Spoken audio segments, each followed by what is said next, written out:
Another thing that I think was influencing me to sell my bags is that I was not really feeling my best. I really feel like that era of like collecting excess makeup, excess fashion is starting to not come to an end, but it's just changing now. And he ended up selling 80 to 90% of his wardrobe. Hey guys, welcome to my channel. I'm Jess. So I made a few videos back about my color chart and what colors suit me. Apparently I'm like a cool winter color. I did this little quiz online. And I just want to say thank you to you guys who gave me advice as to whether I should delete bags in my collection that don't go within my color chart. I did have this, little thought in my head that I should get rid of all bags that aren't my most flattering colors. So for example, this beautiful Kelly 28 in the chamois leather in the natural color is not within the colors that suit me or flatter me. It's actually within the colors to avoid section on my color chart. And it's this like, brownish shade. However, as a bag, I really love it, and I feel like maybe I don't wear it as much because maybe these colors don't suit me and I tend to wear like cool tone colors. Even this jumper I'm not sure suits me, but anyways, that being said, there are many colors that I like that don't necessarily suit me. And does that mean I should not buy them for my wardrobe? Well, yeah. I think I will get my colors done in real life to get a more accurate analysis of like what exactly colors suit me before I like start selling things from my collection because they're not within my color palette. And to be honest, a lot of you guys mentioned that I'm not necessarily going to be holding my bag up to my face.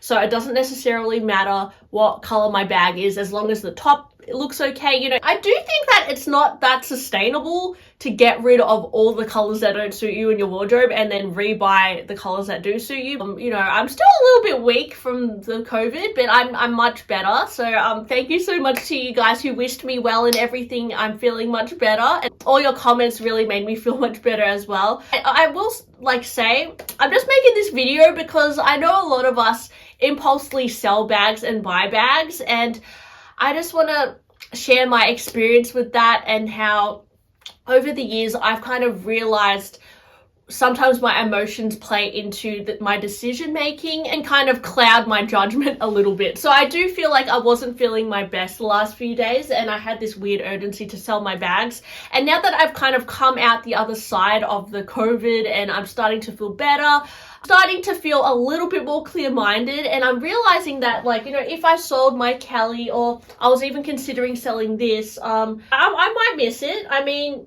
especially this bag. I was thinking the other day this would look so cute with like the Hawaiian Hello Kitty on it.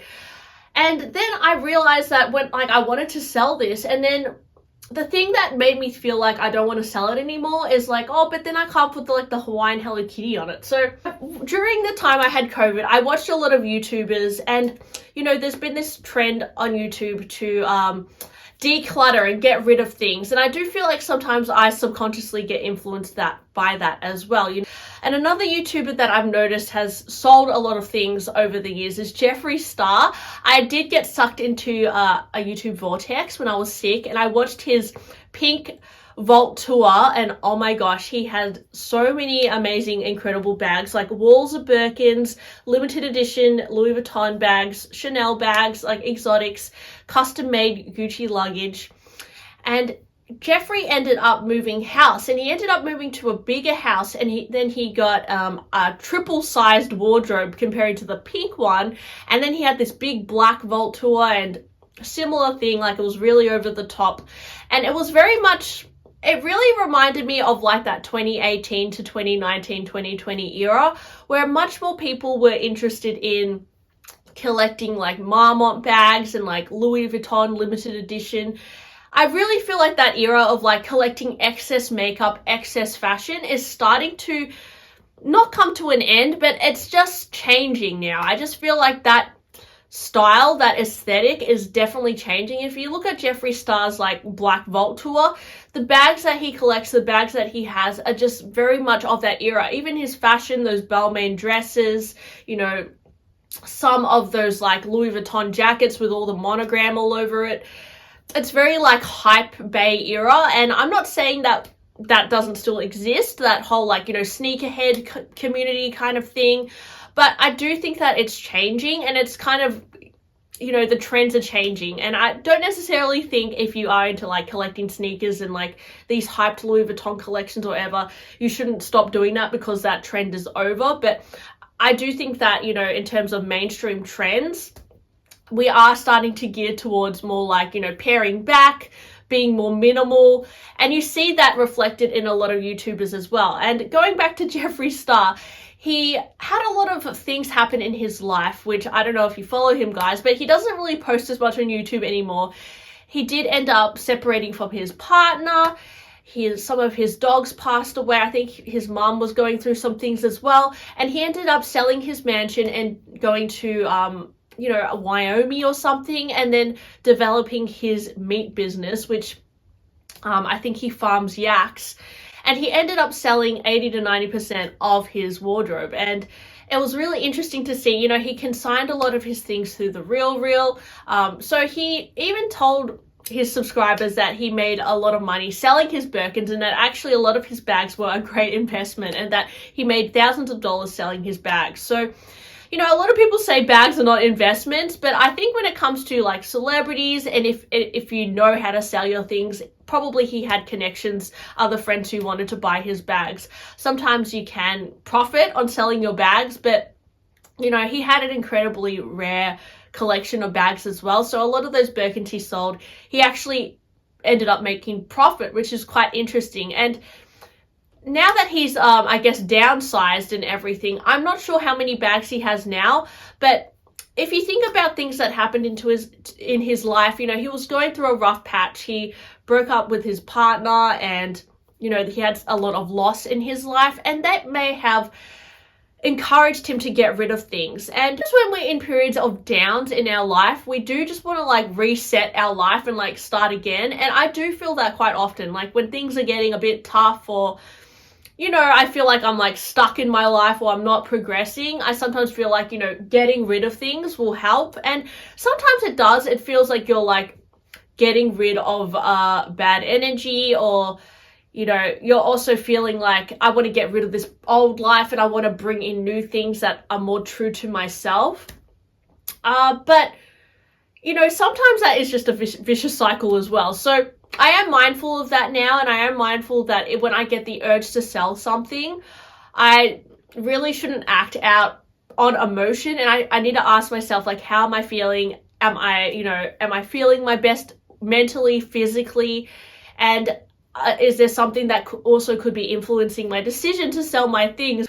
It's hard. Like, I'm trying to slow down with shopping, and this year has all been about low buy for me, which has been really hard. And I think you guys have seen I've been struggling a little bit. I bought a really ugly Fendi bag, which honestly is actually pretty cute. I do like it, and I have been wearing it a little bit, so that's good. And I've been struggling. I've been overdosing on buying plushies and Jellycat, and I'm not going to beat myself too much up about it, but it has been hard to break that cycle of like constantly shopping and then decluttering. And it's something that I'm still mentally trying to work through. And I do have moments where I feel more clear-minded, and I realize, you know, I just have to not worry about these things and move on with, you know, things in my life, or like take a few breaths. But yeah, I do get these like weird feelings of like impulsively buying a bag or selling a bag. So yeah, I don't know if anyone else can relate. I mean, I'm sure there are people out there who can relate to that as well. You know, kind of always feeling like buying a bag or selling a bag. Probably I was addicted to buying bags, and I'm still detoxing from that, and it's a process. So yeah, that's why I wanted to document it and just let you guys know that all your comments really helped me on my video. A lot of you had some helpful things to say, and I want to say thank you as well, because it did make me, yeah, just like reflect on myself and think, you know, maybe I do need to slow down and just, you know, there is no rush to buy a bag. There will always be another bag. If you are like, you know, trying to save extra money to buy a dream bag, I wouldn't necessarily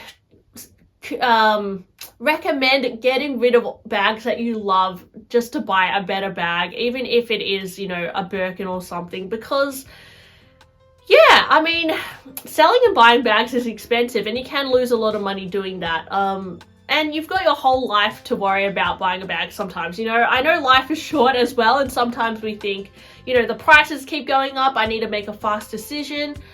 But, you know, sometimes things happen sooner than you think, and sometimes when you let go of the idea of something, I do sometimes feel like it comes to you easier as well. And especially with handbags, sometimes when you just forget about striving to get one, all of a sudden the perfect one pops up into your life and it's easy to obtain. So yeah, anyways, thanks for listening to my blabby video today, and let me know, have you ever impulsively sold things or impulsively bought things and hasn't worked out for you? Sometimes those decisions can work out, but it can be a little bit risky, and sometimes it's good to just, you know, double check with yourself and sit on it for a few days before you make any fast decisions. Yeah, thanks for listening to me today, and I'll talk to you on my next one. Bye!